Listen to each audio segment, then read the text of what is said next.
Hey, how's it going? This is Wolf, and welcome to Wolf Plays Minecraft. We are back in our Sky Factory 4 world today. We're going to see if we can get our compact machines going, probably start up a mob grinder, and go from there. We've got most of the saplings, we've got some supplies and resources. I think we're ready to get started.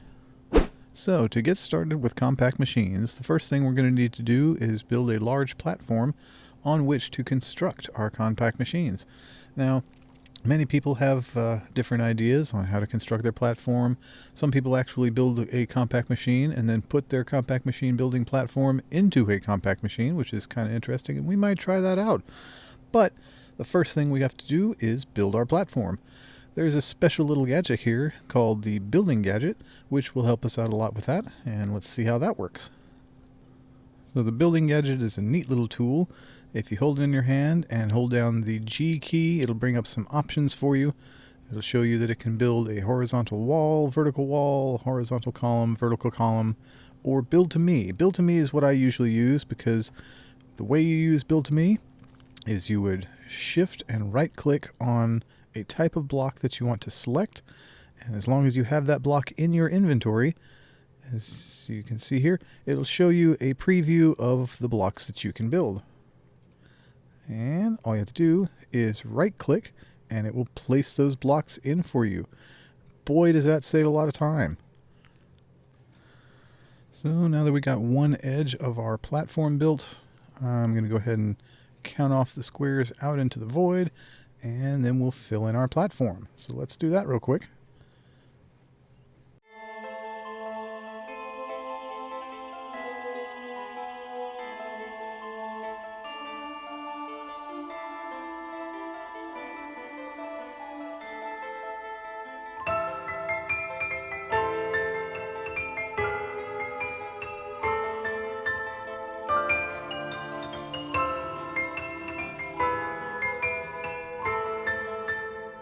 Alright, we have now got our platform built, and I have raised up the shrinking devices 5 blocks off of ground level since I wanted my compact machines to be built at the platform level. I'm going to put up 5 pieces of wall and then put the compact machine unit on top with a little torch just to make sure nothing was spawnable. And all we have to do to make the whole thing complete is finish our last column here. So we just put in 1, 2, 3, 4, 5 pieces of wall and put our miniaturization field projector on top of that, and we should get this beautiful orange square. Now this will tell us that everything inside this zone is good for making compact machines, so we are good to go. So now that we've got our platform built and our miniaturization fields are being projected, we are ready to start building some compact machines. The first step, of course, is to build the compact machine walls, which we will then use to build the machines themselves. And for that, we are going to need some iron blocks and redstone. So let's grab about a half a stack of iron blocks and some redstone dust, and we can get started here. It's fairly simple. All you have to do is plop down an iron block anywhere inside this field will work. I usually do it in the center just because it's fun, but anywhere inside this orange field will do just fine.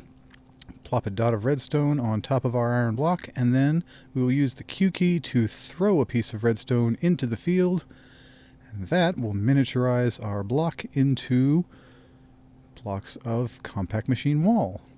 And these are the blocks that we will use to actually build the compact machines themselves. Now, in order to build the maximum size compact machine, it's going to take 98 of these blocks, so we're going to want to grind out a few stacks of them just to have a nice supply on hand. So let's get that done. So I've gone ahead and built a couple of the compact machines as well. It's fairly easy. They're simply a 5x5x5 cube with a block of emerald floating in the center of it. And with the building gadget, it's even easier. All you have to do is plop down your block, make sure your block is selected with shift and right click. Then you simply just put out your cube pieces, and it's as easy as that. There we go. And in case you're wondering how I'm floating like this, I've been using an air charm. Wonderful little thing to help you climb up into the air and float and sink back down with sneak, just to make things a little easier. Stop me from falling off my platform, which I repeatedly did in the early part of the game. But again, using the building gadget is wonderful, speeds up all of the building processes. And we just put our cube together real quick. Don't forget our floating block of emerald in the center, like this. Take away its bottom part and finish off our cube. And the same way we made the machine wall parts by putting a block of iron down with a piece of redstone and then tossing redstone into the field.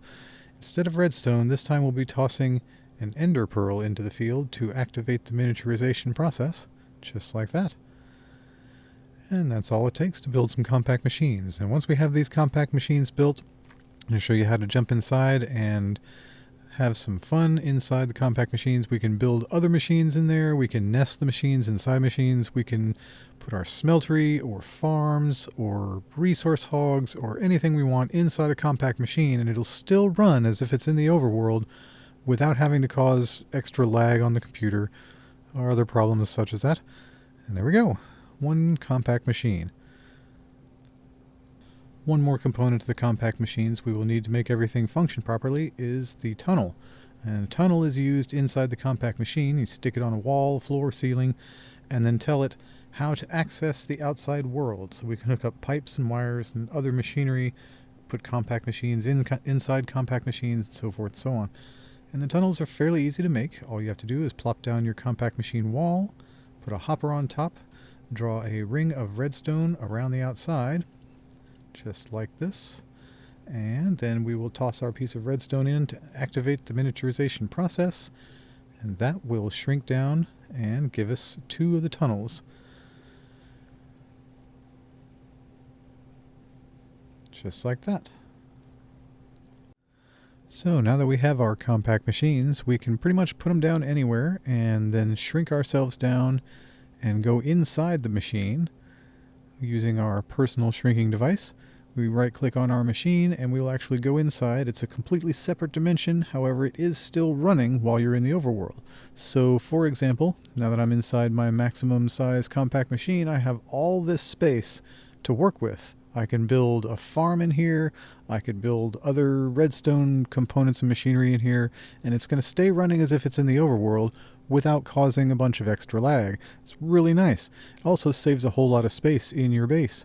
I could put an entire farm in this one cube that would be sitting in one space, one brick, inside my base, in this one brick. It's really handy, and we will be using them quite a bit, so you'll see me jumping in and out of the compact machines here and there just to check on things.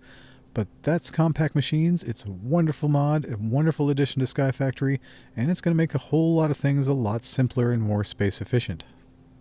So our small smeltery has been doing pretty good, but I think it's time for an upgrade. It can't quite keep up, and it's time to do some automation, sorting out our ambers, and auto smelting, and so forth and so on. So I think we're going to set up our first little compact machine over here for our smeltery. And in order to do that, we're going to need a whole mess of bricks, because it takes bricks to make the components and make the seared bricks to actually make the smeltery itself. Yeah, it's going to take a whole lot of seared bricks. So I'm going to be smelting some bricks here for a minute, and then we're going to try and build ourselves a smeltery inside the compact machine. So it did take quite a while to smelt up all those bricks, and quite a while longer for the assembly, but we do have our smeltery cube all ready to go. It's set up, it's hooked up to our inventory and storage system. We've got some automatic crafters crafting up our ambers. Let's step inside and take a look and see how it works. And as we pop into our smeltery cube here, we see we have built a floor-to-ceiling smeltery. Like I said, it did take a long time to smelt up all those bricks, and I put in some seared glass up in the front just so that you can see the melted material inside our smelteries. We have our packagers so that as the nuggets get cast out of the smeltery, they go into the packager, get assembled into ingots. Ingots get assembled into cubes, and then are exported back out into our storage system. Since the emeralds will be cast as cubes, they will actually bypass the whole packaging system and go right out and be sorted into the storage system. So this should be completely self-sufficient now. We have our geothermal generators being powered by our lava. Battery is there to make sure that just in case there is a power interruption that the system will keep running. And this will pretty much just smelt up all of our iron and gold until we tell it not to. I have not activated the levers yet, which is why they're slowly filling up. I wanted to go ahead and fill up all of our smelteries with melted material before I turn it on. But this should pretty much keep us in iron and gold and blocks of emeralds until further notice. So now that our smeltery cube is assembled and hooked into our storage system, we have an export cable putting ambers and emerald resin out to the cube where they'll be melted down, turned into blocks, and imported back into the storage system. So all we have to do is just open up our remote and our blocks will just be ready to go, automatically crafted for us from now on. So I think that's some pretty good progress going on here. We'll go ahead and end our episode there. Thanks for watching, and join us next time on Wolf Plays Minecraft.